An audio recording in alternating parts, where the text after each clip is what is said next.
What's going on, Wolfpack Nation? We have another great episode here on Tuffy Talk, and this is going to be something a little bit different. Normally, we have athletes and coaches and fans. This one, we got somewhere in between a little bit, right? We have Miss Savanah Tujague, and if that name sounds familiar, that's right. That is the one and only Coach Tujague's one of his daughters joining us tonight on the show. What's going on, Savanah? How you doing? Not much. I'm great. Happy to be here. How are you guys? Yeah, we're great. We're great. And thanks for your time. And like we said before we started, Aaron, we're just going to have some fun. And I guess I just want to kind of, the first question, we'll get this out of the way.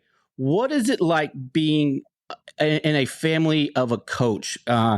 It's got to be nerve-wracking. I'm a military brat and enjoying the military, so I moved around a lot. You have to have some kind of similar story with that as well. Of course. It's actually kind of funny that you asked. I mean, everyone's always curious, and it's one of my favorite things about my life is being a college football coach's kid, for sure. But my dad actually grew up a military brat, too. His dad was in the Navy. Let's go! Yeah. I was in the Navy, too. Oh, perfect. Yep, go Navy, beat Army. I'll die on that. All right, we're already BFFs. Perfect. So my dad actually lived in Japan for a little while, lived on the East Coast, lived on the West Coast. His parents are from New York. So if anything, he gets it. As far as me and my siblings, I would say the best thing about moving around all the time for my dad's jobs is two things. One, you realize that home isn't a place, it's people. My siblings are my best friends in the entire world. I'm so close with my parents and my siblings. And the other thing that we love about it is I'm like a traveling girl, like we were kind of talking about before. I'll go anywhere, anytime. You tell me a date and time, I'll be there. So I get to live all these cool places and check out all these cool places that I never would have seen otherwise, for sure. That's probably my two favorite things about it. Now, you should have caveated that because I saw a tweet a couple of days ago that you'll go anywhere, anytime, as long as they have a Ritz. Oh, okay. So I have never stayed at a Ritz-Carlton before. I am not bougie like that. I could be, but I'm not. And I stayed at one for the first time in Tahoe the other day, and I was like blown away. I'm like, now I get it. I get why it cost me 100,000 points to stay here. They're like, what kind of pillow mist do you want? And I'm like, sorry, I usually stay at Courtyards. I don't know. I'm at a Courtyard right now in Augusta, Georgia, so I know what you mean. Yeah. That's awesome. Michael, you want to jump in with something? Yeah. So obviously, moving around a lot, I'm sure you've had affiliations to a lot of different teams. How many teams are you a fan of?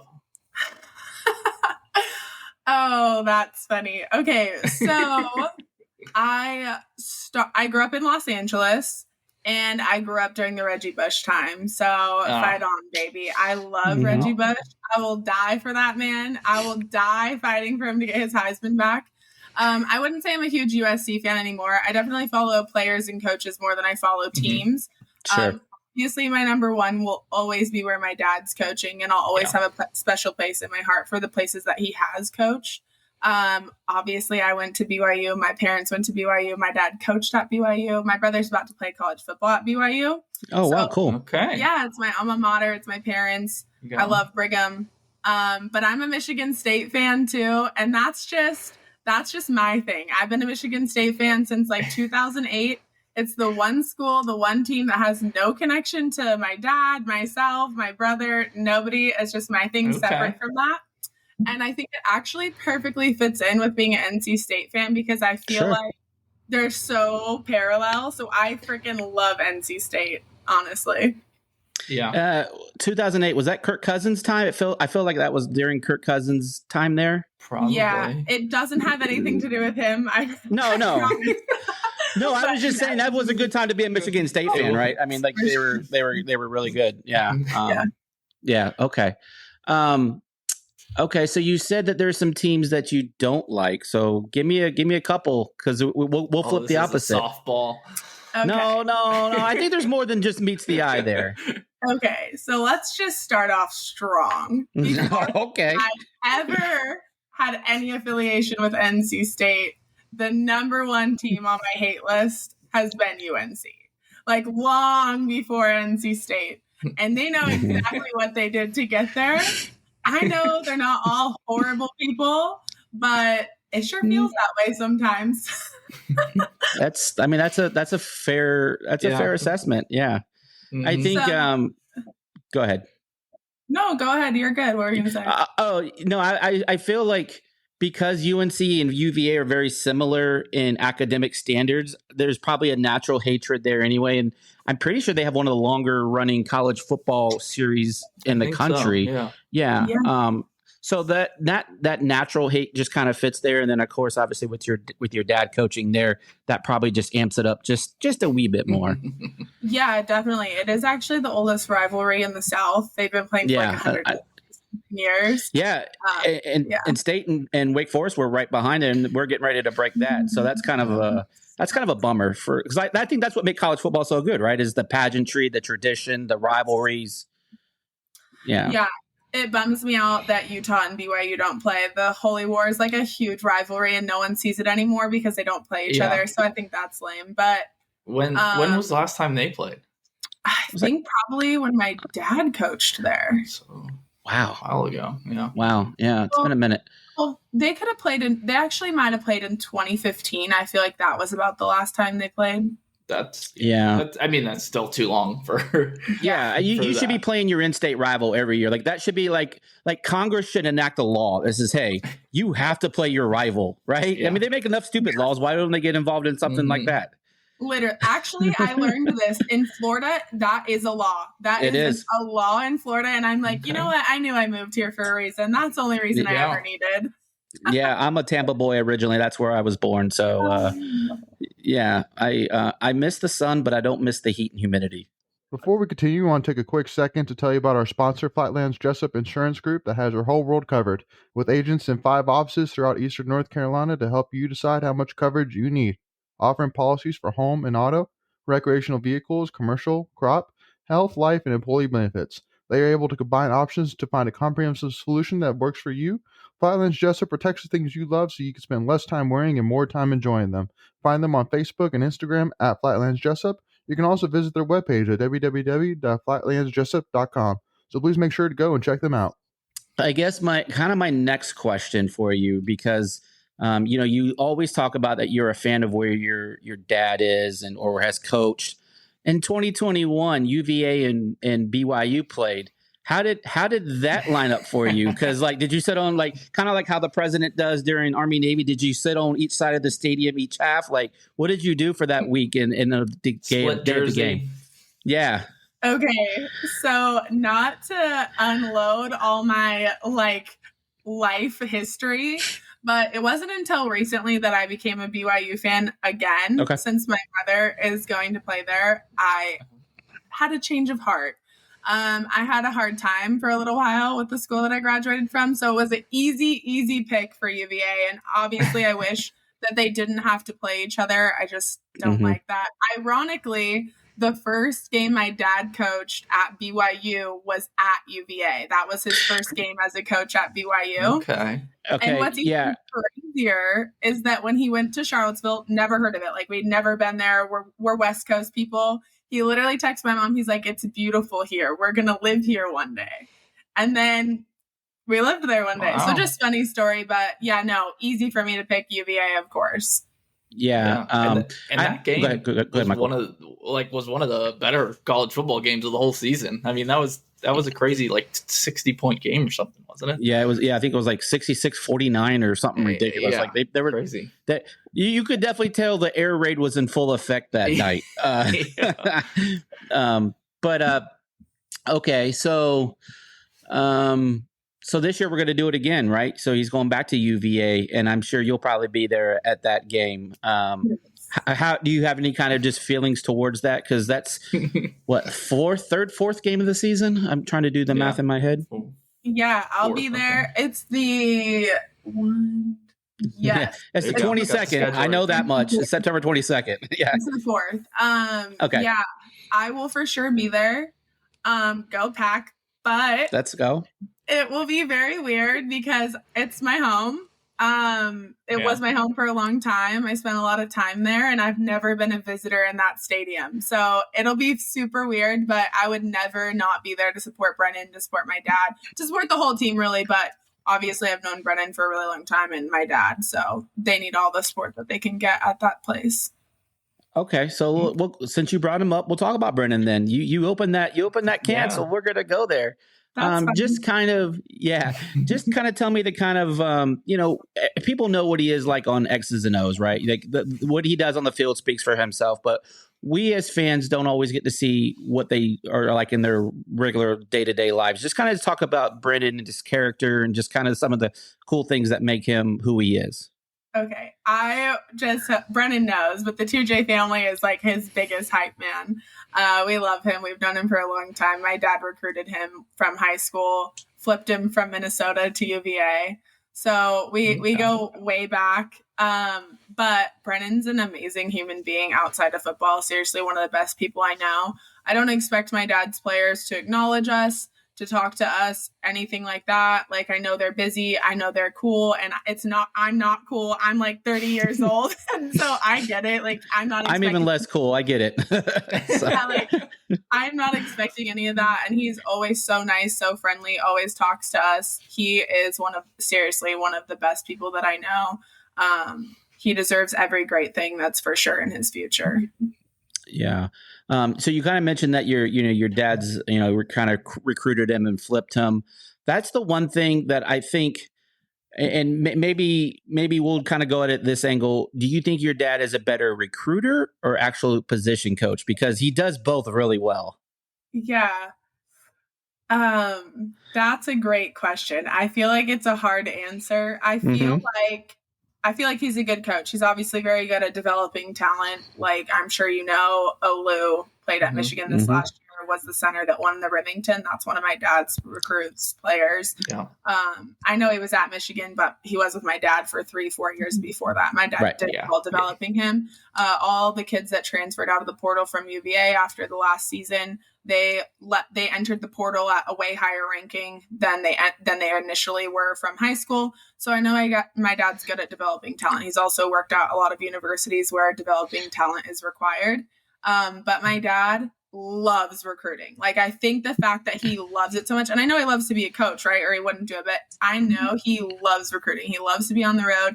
He loves convincing people that NC State is the best school in the country, the only football school in the state of North Carolina, and that everyone should go there. So I would say personally that I think that he's a better recruiter, just because that at the end of the year, all coaches usually get an evaluation based off of their recruiting ability and their coaching ability. And he always scores pretty exceptionally in recruiting. So I'd say recruiting. Yeah. I love because when you see the recruits, photos on Twitter or Instagram or wherever, your dad's always in there and he's got that pose. Like, he just comes in there like that with him. And he truly, to me, obviously he's a grown man, but he acts like a kid in a good way. Right. And I think that's his connection. You can just tell the way he connects with people and players, and that the way that some of the interviews that I've seen, all the offensive linemen have just spoken really well about him. So I will say that that's an area where people are concerned about this year, is the offensive line, just because not enough's known about him. We got some guys moving around, and obviously a new coach coming in offensively on the coordinator and the O-line. But tell us why we shouldn't be worried about it. Yeah, I would say two things really stick out to me. Number one, if you look at his history at the University of Virginia, when he inherited his offensive line in 2016, it was the worst offensive line in the ACC. In 2020, excluding Notre Dame because they're only in the ACC when it's convenient for them, they were the best offensive line in the ACC. And in 2021, it was the best offensive line in the ACC. That's over a 4-year period. He turned things around completely, obviously. And then number two, this is the best offensive line, the group of offensive line that my dad's ever inherited anywhere at any school he's ever coached at. He can't believe the talent that's there. He can't believe the numbers that he has. Even I see them and I'm like, damn, they're freaking big. So they're big boys. I'm like, oh, they're going to kill it. And I have friends, obviously, that are coaches and players elsewhere. And they're just like, yeah, he's someone that I recruited hard. He's really good and things like that. So I wouldn't be worried in that regard. I think it also helps too that Brennan's familiar with obviously the offensive scheme, the offensive line, the way that they're going to run. He's familiar with my dad and coach and I. And so I think that helps the offensive line have confidence in Brennan and Brennan have confidence in the offensive line, knowing exactly not exactly, but having an idea of how they'll be coached and what they'll be doing. Yeah. Okay. And go ahead, Michael. I think, bringing in a new offensive coordinator, I think if you would say you're, the most important position coach for somebody like that to bring with him would be offensive line. And, if for him, your dad to say that it's the most talent he's walked into is pretty good. That's pretty encouraging. After losing Grant Gibson and Chandler Zavala with the Panthers. And it does seem like there's been a certain type of like body type that they're recruiting for offensive line. For sure. The bigger guys, like, you can't teach somebody to be 6'6" and 300 pounds coming out of high school. So it's easier to teach them the skills after that, which I think it seems to be that's kind of their strategy. And it's been pretty good for us so far. Yeah, my dad for sure has a strategy when recruiting offensive linemen, and I'm just not going to spill the secrets for other people to hear. But but just that's know ours. That there's a method to the madness. Yeah, exactly. Your dad is like KFC. There's like 13 original secret ingredients, and he's going to keep all of those to the day that he's no longer coaching. I get it. We don't want that nonsense out there. But okay, enough about X's and O's for a few minutes. Let's get back to you. We if we wanted to talk to your dad, we would have had him on, right? So let's talk about you. Just talk about your time in Raleigh, because like your family has been like, they were at every game when you guys first got into town. And so just kind of talk to me about how you've assimilated into the community. I know Wolfpack Nation has loved meeting your whole family. You're instantly the number one follow on Twitter for NC State fans. We've loved you, and that's why we have you on the podcast tonight. So just kind of talk to us about your time in Raleigh so far. Yeah, I freaking love Raleigh. A funny story, actually, when I was driving home for Thanksgiving to Charlottesville to Virginia, I had to go early. And so I had to end up driving, and I drove past the North Carolina border into Virginia. And it just like the road immediately changes. It's like basically all of a sudden like a road, and there's like gas stations right off the road. And I was like, oh, Virginia's my home. And that was the first time I ever felt that way. And when I said it, I jinxed myself, right? Because my dad started coaching at NC State like 2 days later, literally. But and so like I said, I'm someone who's always willing to do the next thing. But my dad took us to Raleigh for a weekend, and I loved it. I was like, I know this is where my family's supposed to be. We're religious people, and so we believe in God and that he knows what we're supposed to be doing. But also, too, I just felt that way when I was there. Raleigh's amazing, phenomenal. I know it's the next place that my dad's supposed to stop. Wolfpack Nation has been nothing but nice. I always say they're nice now. Who knows? Knock on wood, not a single sack is given up, but the second that could change. That's it. She's out of the family. No, we're not like that. No, I know. But yeah. The Tujagues are all in. We'll be at every sporting event that we can possibly go to. We support all of NC State. We support all their athletics. We want everyone to know that we really mean business when we're somewhere, and it's important to us to be involved in every single aspect of student life, athletics life, every way, the community, every way that we possibly can be. Yeah. So, I mean, you guys have definitely walked the walk. I remember when I first met your dad. All right, so it's so awkward.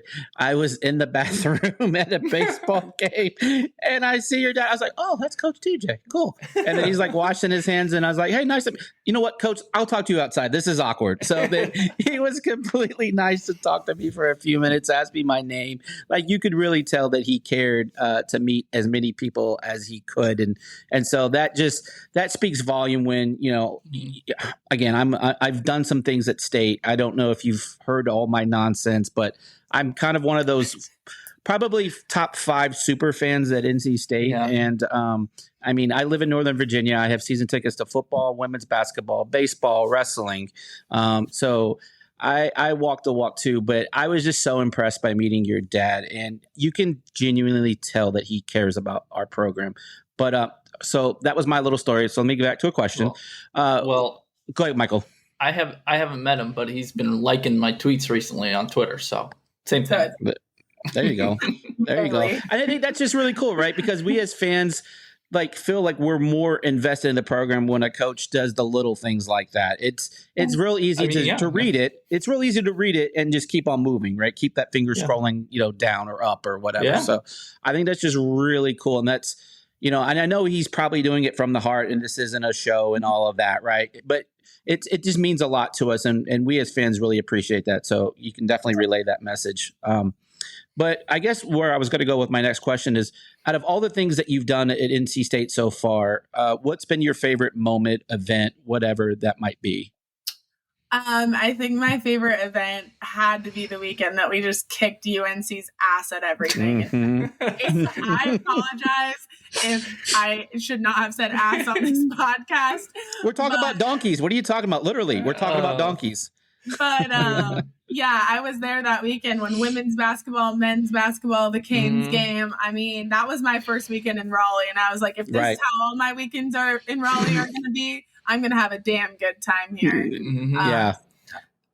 I just remember for me, the fun part of you, following you that weekend was just seeing, because I was at all those events too. I was at all the ones that you just mentioned, but I just remember you shopping, right? You were trying to find the right clothes and outfits and shoes, and you were just in the zone, and I'm like, let's go. She's getting it. She is literally all in on that.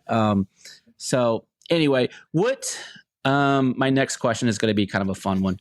What do you, because I know were you at the spring game at all? I know it was crappy weather. Did you? I wasn't. Because I'm not mad at you because I didn't go. Yeah, no, I was in the Middle East for a month just traveling around. So it was the day I got home and there was no go. There was no way. Yeah, that's fair. So what are you most excited about going to your first, because I know you've been to Carter Finley, obviously, for the hockey and all of that. And you got a little taste, you got to hear the NC State band. You got a little bit of that. You got, a crappy scoreboard, but by the way, is going to look amazing when we score touchdowns, right? When we see all those guards and tackles pulling and blocking, and we'll be able to see it really good. We won't be able to see the holes. Yeah. But so just tell me what you're excited about coming into Carter Finley Stadium, and it's Notre Dame, so that's going to be a big one. Yeah, that's going to be my first game at Carter Finley. I know I've obviously. At UVA, we played at Carter Finley. I wasn't at that game. So I've never been what was a full That's fair. Yeah, full stadium for a football game. I am excited, one, to see the tailgating. Everyone says it's historic. I have to see it. So I cannot wait to see what this is all about. I am super excited, obviously, to see every single touchdown on that huge scoreboard that's new. It looks sick. My dad sends me a video every day, and he's like, they added another row, or they added another half a row. So I can't wait to see that. But I also can't wait to see the incoming when there's it's dark and then it's red. I don't really know. I'm trying to keep it I don't know. So it'll be a surprise when I do see it. So I'm excited for all of it, really. Yeah. Okay, let's do this then. Do you want a spoiler? No. Okay. No spoilers. I'm keeping it. I know nothing so that I can just be surprised. All right. Okay. So this is what I'm going to need you to do. Okay. And so you need to win. They're doing the national anthem. All right. I know you got to pay respect to the country and all of that. Just have your phone out. Put it on video. All right. Okay. That's all I'm going to tell you. All right. So record the whole anthem. All right. And then you can edit it and chop it later. You'll thank me. All right. Okay. All right. So that's all we're going to say about that. I needed that.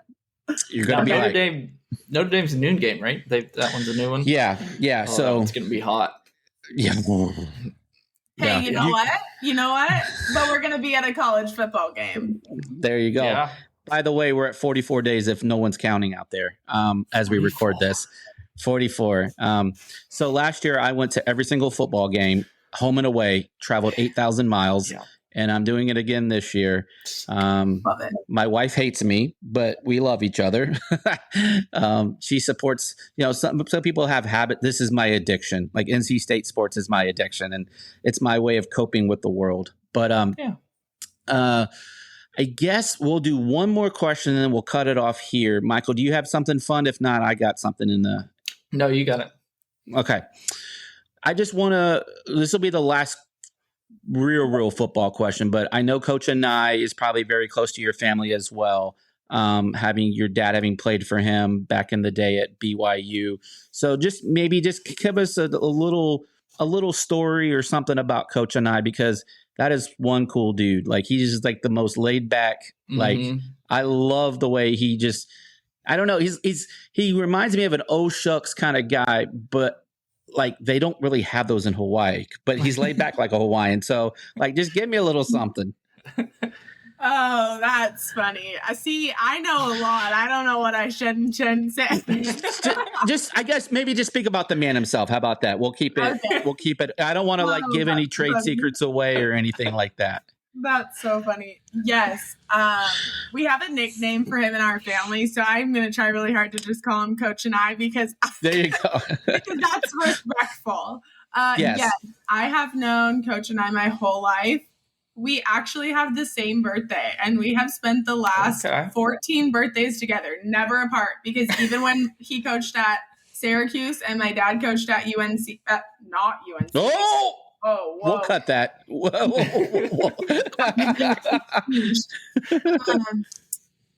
They already coached at NC State together by the time it was our birthday. Our birthday is December 21st, so it was at the bowl game. Yeah. But look at that. Yeah, I've spent every single birthday with this man for like the last 14 years. I'm really close with this whole entire family. His grandkids are the cutest grandkids I've ever seen in my whole life. But he is, you're like, oh, he's so laid back. He's so this. That's newer. He hasn't always been like that. But it's interesting to see for sure. No, he's great though. He's always been great. Obviously, my dad wouldn't have coached with him for so long if he hadn't. Yeah.